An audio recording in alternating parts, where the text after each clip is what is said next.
Hey, welcome back to this third section. I'm going to talk about expenses for a few minutes. So yeah, we'll get right into it. One thing, expenses basically mean spending money, right? But investing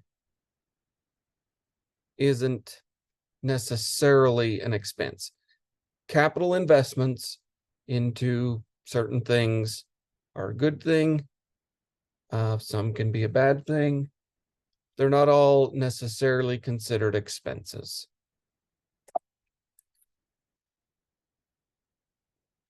So unless you know what a basic income statement looks like, this is the bare bones, basic first, here you go. You have some income come in. We all know how good that feels, right? Money can't buy happiness, but getting money, having money helps you do a lot of things. And we all understand how good that feels to get paid. I don't know anybody who doesn't like to get paid, right? There's two basic types of costs. Now, investments are the big dollar number that you invest into equipment or trainings. In our university here, maybe you've bought some of our trainings and you're just getting started. So fixed costs, there's two types of actual expenses, and we're talking like on a basic month to month, week to week operating. So your expenses are classified into two categories: fixed costs, which can also be considered or termed overhead costs, indirect costs, depending on, they all have their specific meanings, but for our cases and studies throughout this entire course, we're just going to lump them all together for now and just use them interchangeably. Part of that is because I'm trying to help you so that you can speak multiple languages. You'll get with certain accountants or certain people, and they'll talk about these in one term or the other. So I'll use them all interchangeably. So there's fixed costs and there's not fixed costs. There's overhead costs, which are fixed costs. And then there's direct costs, variable costs. We'll get into all those next.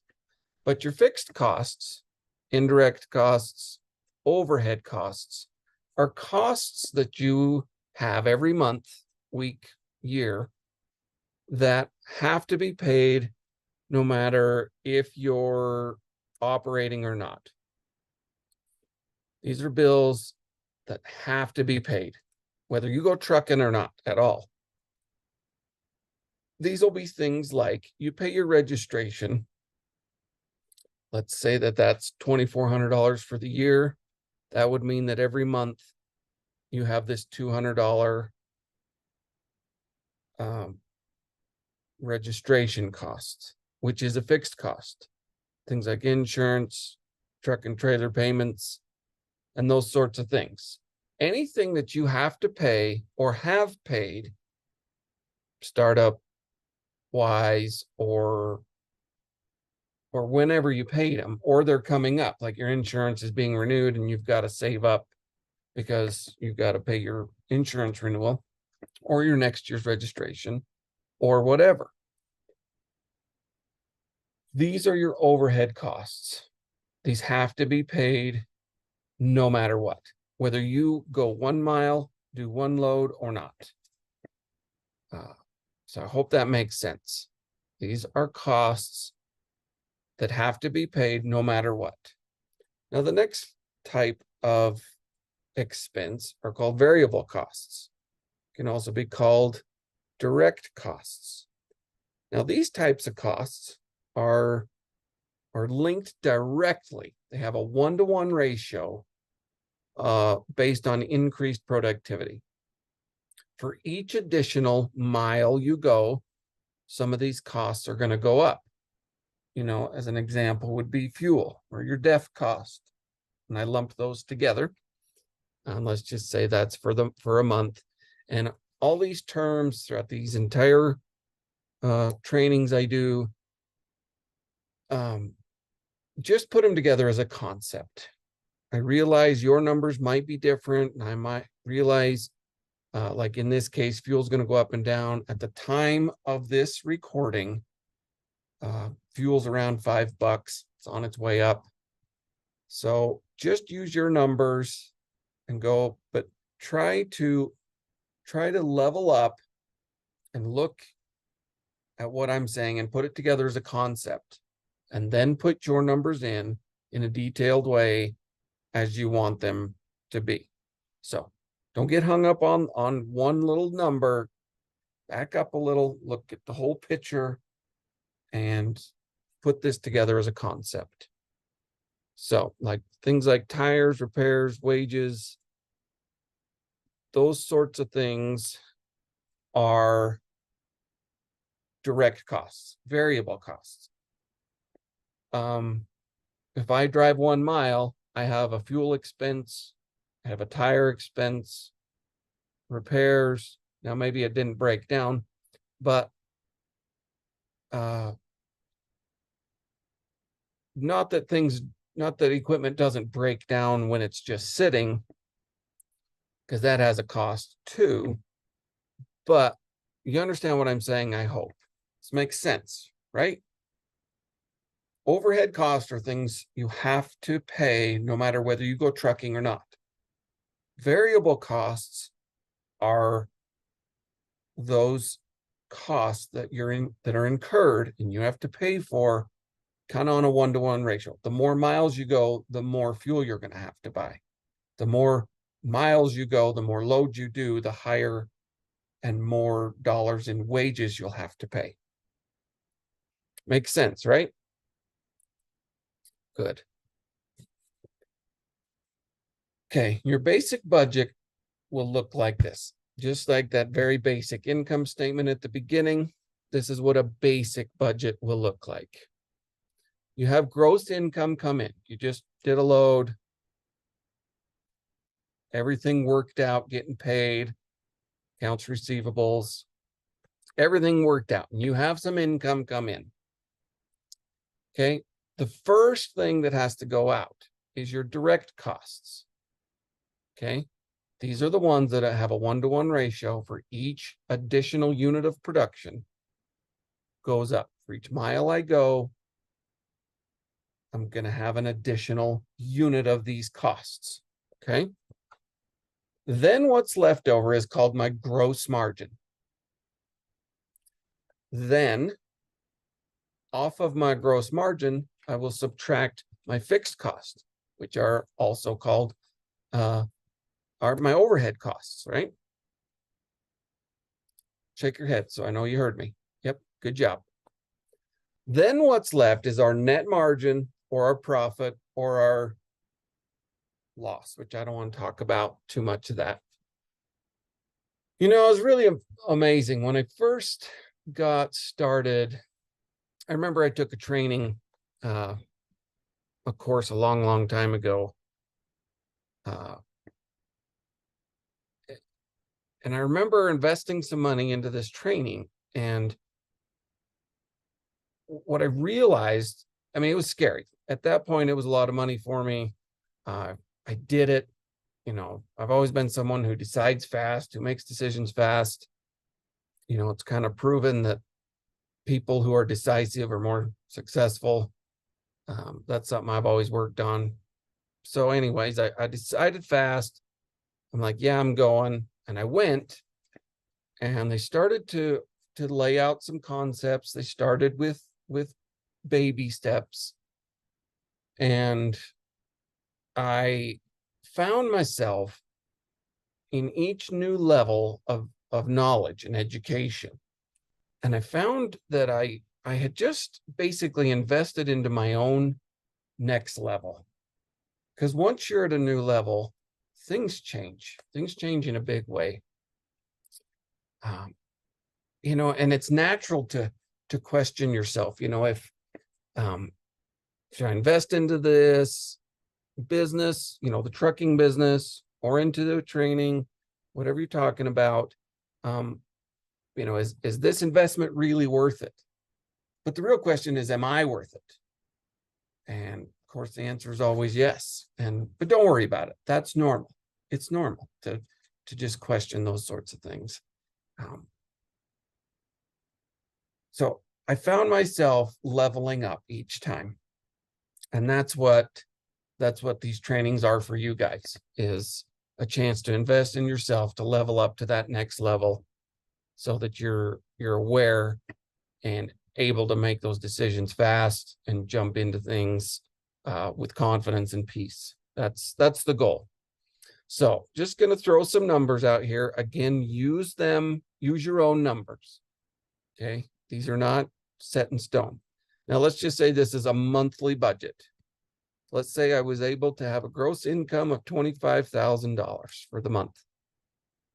My direct costs, like in our example, come up to $15,250, which would leave me a gross margin, or a GM, of $9,750, almost $10K. But I have my overhead costs of just over $4,000, which would mean that for the month, I've got a profit of almost $6,000. Now, I don't know if you remember in the direct cost, but I'm paying myself wages as a driver. Now, let's pretend I'm an owner-operator, and this is how I'm doing it. You need to pay yourself, early on, in the beginning startup phases, you need to pay yourself no more than you're actually worth. There's a lot of jobs you have to do. I realize you're wearing a lot of hats. Don't take all the money and go spend it. Pay yourself a driver wage. I would suggest everyone pay yourself a driver wage only. Donate, invest the rest of your time and the money that you would pay to someone else of the jobs that you choose to do. You shouldn't do all the jobs. You can't do them all well. But I would invest those extras into the business. Take only what you could pay yourself to drive. Take that money to the house, spend it. A lot of guys see this big number of income, this $25,000 of gross income every month, and they think, man, it's time to buy a new pickup and a new house. And, no wonder this business stuff's really great. You can get yourself into some real trouble. Some basic statistics to operate off or out of that I want you to write these down, because they'll tell you if your business is in trouble or not. This is going to be a real basic list. We go very in depth in future trainings. We'll get into all that in later trainings. So I was going to go a different way, but we're kind of running out of some time here. So your total overhead costs should be no more than 20% of your gross income. 0% would be obviously the best, but that's impossible. You bought trucks and you have truck payments and you have trailer payments and you've got registration and you've got all of these costs that add up. Maybe you got parking, maybe you have a shop that you're renting, all these things that you have to pay no matter what. They need to be 20% or less than your gross income. So in the example that we've been doing during this time together, our overhead costs were about $4,000 and our gross income was $25,000. Now, just some basic math will tell you that is 16%. If you get above 20% because you bought too much truck, you did it on credit, too much credit, trailer payment, all those things add up to more than 20, you're going to get yourself into a cash pinch. These are things that can really hurt you later. Another big one to pay attention to is fuel. Should be no higher than 33% of your gross income. If it's higher than that, you're either not getting paid enough, your rate, you need to work on your rates, which we have a whole class on that. We got multiple actually on rates, getting better rates, understanding rates and what all that means, how things work together. So 33% or less. If you're higher than that, you need to do some looking. So you either need to get paid more or you need to work on getting your fuel costs down. Yeah, we'll get into a lot of that later. Your gross margin. Now remember, we have gross income at the top minus our direct costs equals our gross margin. Our gross margin should be at least 25% of our gross income. If you get to 30, like it's okay. If you get to 30%, it's okay. No, I'm sorry. 30% is better. It needs to be at least 25%. Yeah, my mind got going along the wrong way a little. It needs to be at least 25%. If it's not, your direct costs are way too high. And we go into all the things of how to adjust things. These are just some basics I want you to understand so that you can like look at your business at a glance. And then you know right where the problem is, and then you can go fix it. Obviously, if you want more training, we've got it available. And, you know, it's funny. The people who jump in, we found just love it. People who jump into our trainings, they invest in themselves. They come in and they just love it. Another thing, another accounting term is called retained earnings, RE. You should keep your retained earnings at least a month's worth of expenses. 3 to 6 months of expenses are better. This is basically an emergency fund. This is basically a rainy day fund. It's this pile of cash in case you need it. And trust me, you're gonna need it.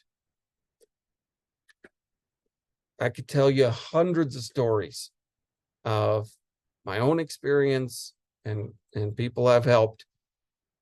They get into these cash positions that are just scary. You know, it's like running your truck at a really high RPM at a red line, right? That engine is just about to blow, and all it takes is one little hiccup and the thing blows up. That's not where we want you to be. We're here to help you win. We help carriers succeed, and we want you to win. So that you can be safe and healthy all the time and have your business safe and healthy, we want you to have some retained earnings. We want you to have a strong cash position and a strong equity position. That's the goal, is for you to be in business 1 year from now. If you're not on that track, if you're in a cash pinch, you need some real help fast. And that's what these statistics will do.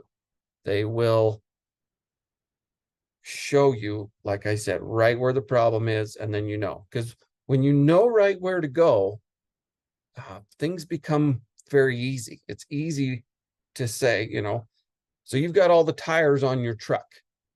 It's really easy to see which one is flat if you have a flat tire, right? It's obvious. It's like, oh, okay, that's what I have to fix. That's why we're here, to give you that confidence to know, oh, okay, that tire's, I have to deal with that flat tire. So as an example of retained earnings, like in our example today, our variable cost plus our indirect costs, our overhead, right?